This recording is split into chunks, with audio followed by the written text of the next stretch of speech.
Hi everybody, welcome to my YouTube channel. എല്ലാവർക്കും ഇന്നലെ ഞാൻ ഇട്ട വീഡിയോ എല്ലാം ഇഷ്ടപ്പെട്ടു എന്ന് വിചാരിക്കുന്നു. ഇഷ്ടപ്പെട്ടിട്ടുണ്ടെങ്കിൽ ലൈക്ക് ചെയ്യുക, സബ്സ്ക്രൈബ് ചെയ്യുക, കമൻറ്റ് ചെയ്യുക കേട്ടോ. Thank you. ഇന്ന് നമ്മൾ ഇന്ന് ഉണ്ടാക്കാൻ പോകുന്നത് മക്കാന ബനാന സ്മൂതിയാണേ.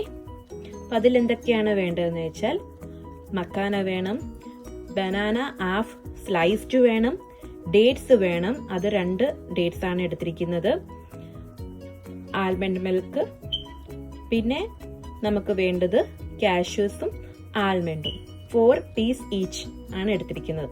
സോക്ക് ചെയ്യാൻ ഇട്ടിരിക്കുവാണേ വെള്ളത്തിൽ. അപ്പൊ ഞാൻ ഇനിയും ആൽമണ്ട് മിൽക്ക് ഈ മക്കാനയിലേക്ക് ഒഴിക്കുവാണേ. എന്നിട്ട് നമുക്ക് ബനാന സ്ലൈസ്ഡ് ഡേറ്റ്സ് നമ്മൾ ഇതിലേക്ക് മക്കാനയിലേക്ക് നമ്മൾ ആൽമണ്ട് മിൽക്ക് ഇട്ടു, കാഷ്യൂസ് ഇട്ടു, ആൽമണ്ട് ഇട്ടു, ബനാന ഇട്ടു, ഡേറ്റ്സ് ഇട്ടു. എന്നിട്ട് ഒരു 15 മിനിറ്റ്സ് സോക്ക് ചെയ്യണം. എന്നിട്ട് നമുക്ക് ഇത് ബ്ലെൻഡ് ചെയ്തെടുക്കാമേ. നല്ലൊരു സ്മൂത്തിയാണ്, ന്യൂട്രീഷ്യസ് ആണ്, ഡിലീഷ്യസ് ആണ്. എല്ലാവരും ട്രൈ ചെയ്യണേ. ഓക്കെ, നമുക്കിപ്പോൾ 15 to 20 മിനിറ്റ്സ് കഴിഞ്ഞിരിക്കുവാണേ. നമുക്ക് ഇത് ബ്ലെൻഡ് ചെയ്തെടുക്കാം.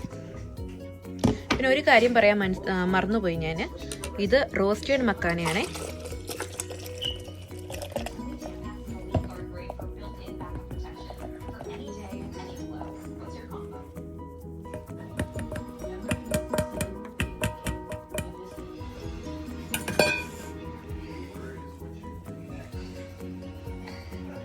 ഓക്കെ, നമുക്കിത് ബ്ലെൻഡ് ചെയ്തെടുക്കാമേ.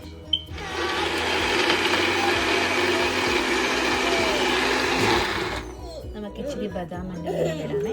ബദാമോ പിസ്താഷ്യോ എന്തെങ്കിലും ഫ്രൂട്ട്സ്, എന്തെങ്കിലും സ്ട്രോബെറി, ബ്ലൂബെറി ഒക്കെ മേലെ ഇടാട്ടോ ഒരു ഭംഗിക്ക്. അങ്ങനെ നമ്മുടെ സ്മൂതി റെഡി ആയിട്ടുണ്ടേ. എല്ലാവരും ട്രൈ ചെയ്യുക. എന്നിട്ട് കമൻറ്റ് ഇടണേ, നല്ലതാണോ എന്ന്, ഉണ്ടാക്കിയിട്ട് എങ്ങനെ ഉണ്ടാക്കുന്നതൊക്കെ കമൻറ്റ് ഇടണം കേട്ടോ. Thank you so much. അങ്ങനെ നാളെ വേറൊരു വീഡിയോ ആയിട്ട് നമുക്ക് കാണാം. Thank you.